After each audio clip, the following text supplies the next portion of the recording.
একটা জিনিস কখনো ভেবে দেখছেন,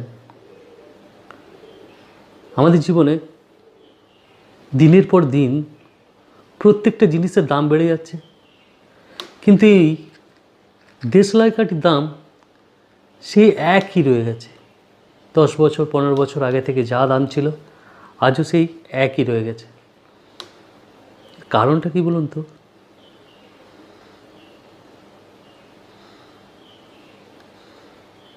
এর কারণ হলো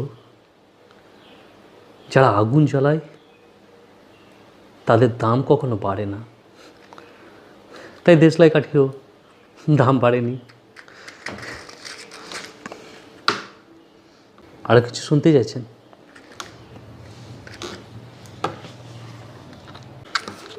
আর এই কথাটা শুধু এই ম্যাচিস কাঠির জন্য ছিল না।